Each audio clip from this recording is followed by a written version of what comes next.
Hey there, Marty. How are you? I'm doing great, Mike. I'm really enjoying these chats, so thank you for this. This is Yeah, wonderful. no, it's great. And we're continuing through this series, and the focus this week was on humility.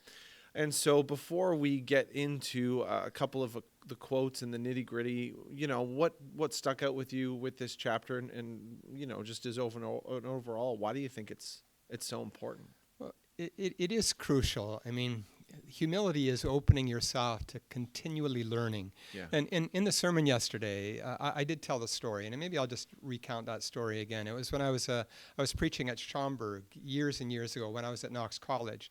Schaumburg one week, and as it turned out, I had to be in Tottenham the next week. And so, I preached the same sermon. It was two different churches, but to my absolute horror and embarrassment, there was a lady who was there in Tottenham who had been there the week before. Right. And so I'm just totally, I don't know what. So I go up to her and I said, I'm so sorry. I made some excuses about being busy that week. And I said, but you're gonna hear the same sermon that you heard last week. You know what she said to me, Mike? She said, Marty, by the time you get to my age, you've heard it all before. And I'm wondering whether or not that's part of our problem, right? As a church, we think we've heard it all before. Yeah. And when we think we've heard it all before, we literally close our eyes, our ears, our heart to what God is doing in the world, to the surprise of the power of God's presence in our lives, in the church, and in the community. And so, no, we haven't heard it all before. God is doing new and fresh things all the time. Mm-hmm. I was sitting in a group of lay leaders just last week, and somebody in the course of a conversation raised their hand, and she said, I start to get nervous and suspicious when I hear something preached in a way I've never heard it before. And we all went, whoa, like that's a bit of a red flag. Absolutely. Because she was in her mid 70s or whatever, but there's no way that you know everything even by then. That's exactly right. Yeah. And I think that the thing that both of these stories are getting at, to a certain degree, is that in order to be able to actually approach things that way, it requires an enormous amount of humility.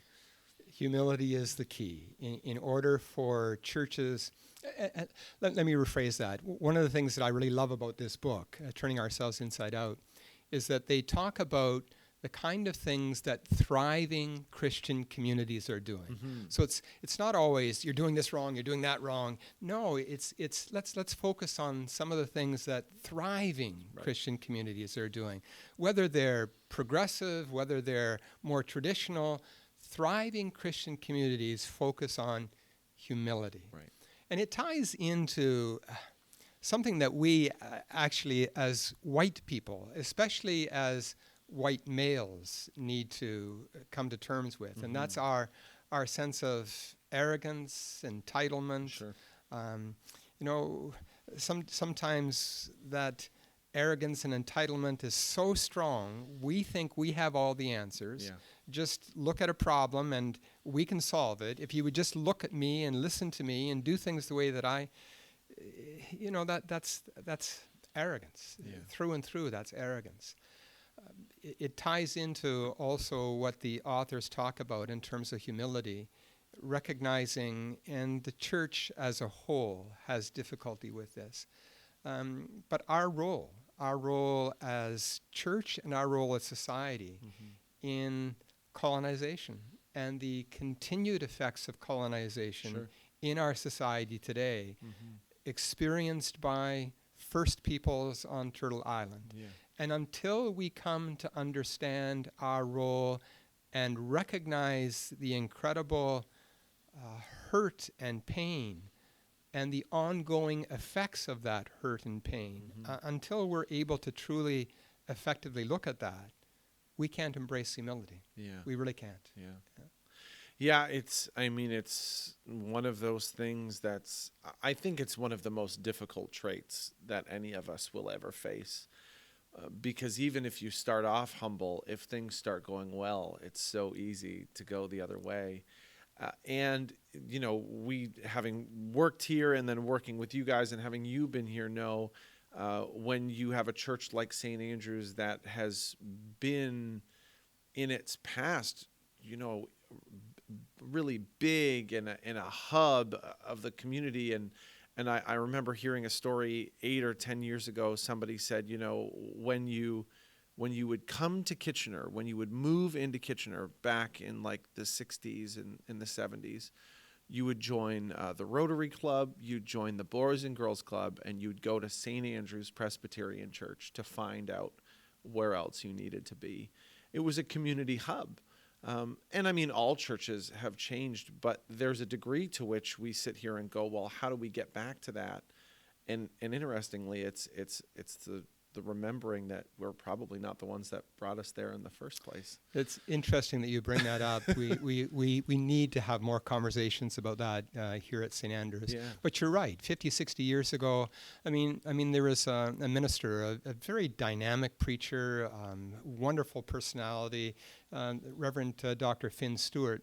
Okay. He started here, I think it was in 1938, at the age of about 30. Sure. He was here for 37 years. When he started, I think the congregation had about 300 members. Right. When he retired, the congregation had 3,400 members. Oh, wow. It was the largest Presbyterian church in Canada and perhaps one of the larger, regardless of denominations, I would bet. in Canada. But society was different. Yeah. I mean, during the war and after the war, society saw the church as a place of refuge, as a place of connection, as a place to experience community, as a good place to be. Even in the last 40 years, all of that has changed. So one of the stats that is really troubling that we need to recognize, when I started ministry, I was ordained in 1983. And in the mid-'80s, if you did a survey, and surveys were done at that time, about the most trusted professions within society. Yeah. Ministers, clergy, we were always in the top 5. Absolutely. I mean, right there with doctors and paramedics and firefighters and clergy. We were right there. Yep. Do you know where we are now, Mike? I can't imagine it's anywhere near the top. We don't make the top 50. Yeah, that doesn't surprise me at all. Because society has changed. Yeah. But the difficulty is, unless we let go of our arrogance, we still think that we're the be-all and the end-all. Yeah. And we still think that this is the place where people need to come in order to find Jesus and find God. And to some extent, we can't let that go. Yeah. But we also have to recognize that God is at work out there in the community. Yeah. And that God doesn't need us as Christians to do all that God is doing. Yeah. That's getting back to the issues of colonization. That was the arrogance that we as Christians had and sometimes still have. Sure. We think that we needed to bring God over on the boat in order to bring God to the savages that were in this land. That was the mentality, a horrible mentality. We forgot, or maybe didn't even realize, that God was already present here, right? And that in so many different ways, the people, the indigenous people, the first peoples of this land experienced God in profound and beautiful ways. And when we recognize that God doesn't just work through Christians, that introduces us to a level of deep humility that we need to adopt. So how do we work towards that? I mean, it's pretty easy to just say, okay, well, Marty, we'll just be more humble. What's the next thing on the list?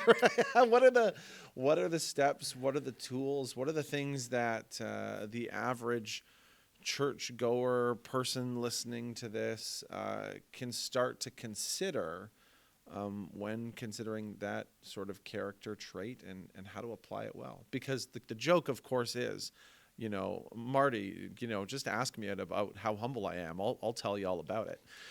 But we can't really do that. So how do we actively start down this path? I think part of it, arrogance, pride. There's that sense. Pride goes before the fall, Sure. right? Arrogance and pride, unfortunately, is built on, and I hate to say it, but it's built on fear. Yeah. It's built on anxiety. It's built on thinking that I have all the answers. Mm-hmm. It's getting back to me. If there's a problem, I can fix it. Put so much pressure on us as individuals. Mm-hmm. Put so much pressure on us as a church that we're supposed to come up with all the answers. Mm-hmm. So that arrogance, it's a false kind of arrogance, but we hold on to it because we don't know what else to do. Sure. And we think that if we let it go, somehow we're defeating ourselves, we're defeating even God, right? But that arrogance, we're afraid of vulnerability. That's what we're afraid of. We're afraid of not having the right answers, of not being able to solve the problems, even our own problems. Mm-hmm.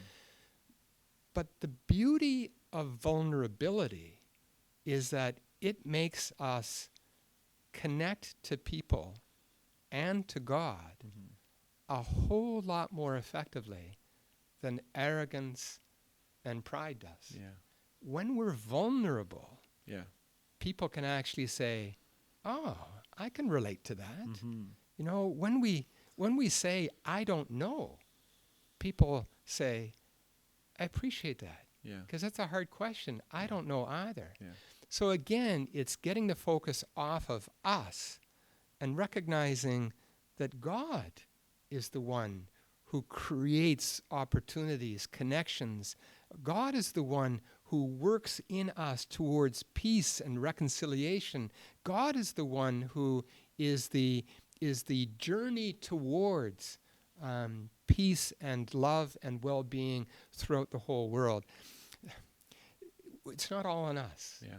And that false sense of arrogance and pride that I think is based on fear, anxiety. Mm-hmm. We need to let that go. Mm-hmm. So that's the first thing that we need to do is to let that go. Be vulnerable. Yeah, interesting. No, I think that's really wise. And that goes back to the conversation we had in the first part of this series when we were talking about, where we discover hope and the idea where we try, I think, so much to discover it within ourselves. But the vulnerability is actually allowing God to show us that hope and show us that path as well, as opposed to just, again, the humility over arrogance allows us to be open enough to see where that hope comes from and where the path is next, right? Absolutely. And as Christians, we should understand that. Mm-hmm. We should. And I say we should because our stories about Jesus in particular, are all based on a God who is vulnerable. Yeah. I mean, Jesus coming down in human form. One of the words that they use in this book is kenosis, the self-emptying of God. Right. So in that kind of theology, God empties God's self of all divinity to become human. God is vulnerable in becoming human. God comes down from the heavens, however we understand that, to become human, to move into the neighborhood. And when God does that, God doesn't move into the neighborhood of the rich and famous. Yeah. God doesn't move into a palace and sit on a throne. Yeah. No, God is born in a barn, in a manger, among the animals. These are powerful, powerful stories of God showing us the way towards humility and vulnerability, and how that humility and vulnerability enables us to connect with each other. Not everybody in the world has $1 million. Yeah. Not everybody in the world has $10 million. Yeah. But everybody in the world has cried. Right. Everybody in the world has thrown up their hands and said, I don't know. Yeah. I don't know what to do here. Everybody in the world has felt grief. Everybody in the world shares in vulnerability and humility. And that's the power of the gospel. Again, the stories of the gospel. What was the end of Jesus' life? It was a horrific life on a cross, right? And in that defeat, in that incredible sense of vulnerability, not saying to Peter the night before, put away your sword. That's not what this is all about. Put away your sword. Yeah. And then healing the centurion. Sure. Right? And then the next day dying. Yeah. Well, in dying, there is, and that's the power of the mystery of God, in dying, there is connection. Yeah. Because if God is with us in death, then that death is followed by resurrection. And those themes of humility and vulnerability, we should have them down pat as Christians, but we don't, because we forget about God and the power of God, and we count more on ourselves.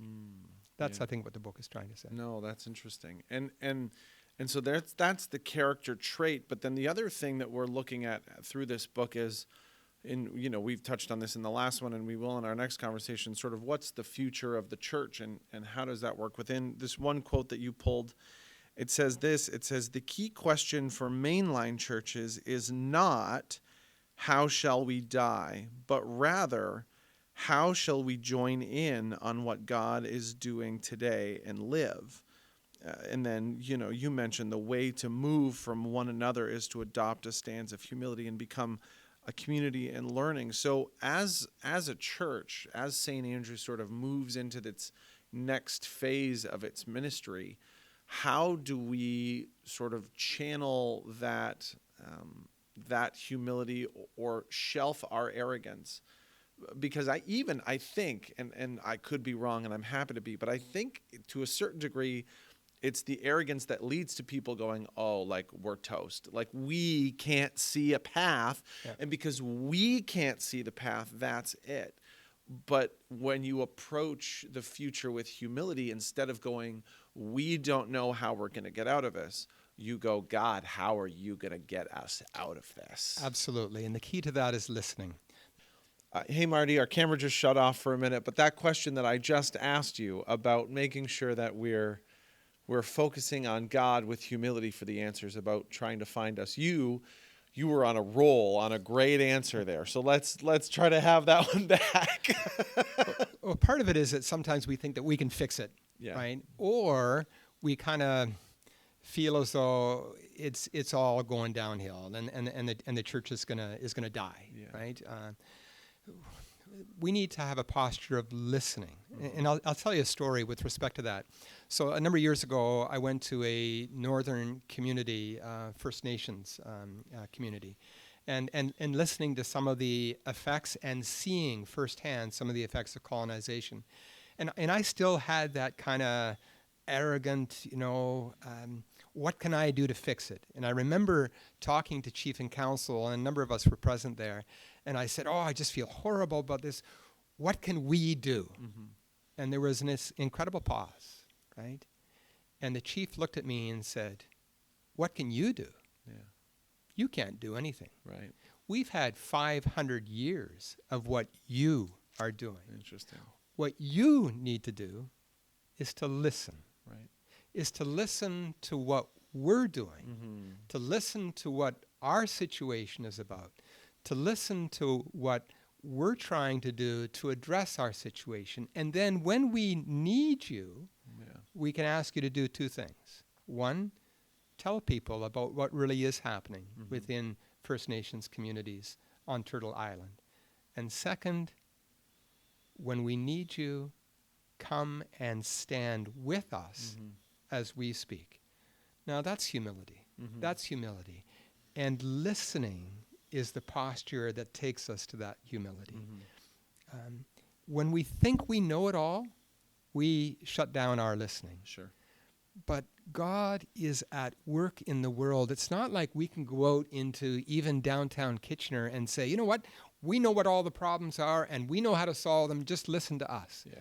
No. As we work with people, walk with them, we need to listen to what's going on in their lives and trust that as we listen And as they recognize that we're willing to listen and to walk alongside them, trust that God is using that and that God is doing something there. And that's what gives us an incredible sense of hope again. Yeah. So listening is the posture that defeats arrogance and introduces humility. And I think that's a great place to land here at the end of this sit down. You know, that first question that we dealt with in the first week of where does the hope come from, and an acknowledgement that the hope comes from God, not necessarily from within our own understanding.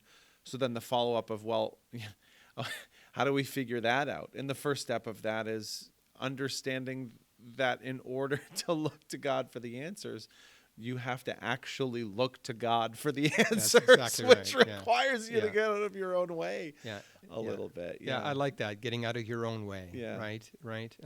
To be fully present with another person and present with God at the same time. Yeah. We'll talk about that on a future, but that's what it's about, getting out of our own way so that we can see what God and then participate in what God is doing in the world. Well, that's really cool. These have been a lot of fun. I'm excited. I'm looking forward to our next one. We'll talk to you then. Thanks, Mike. You take care.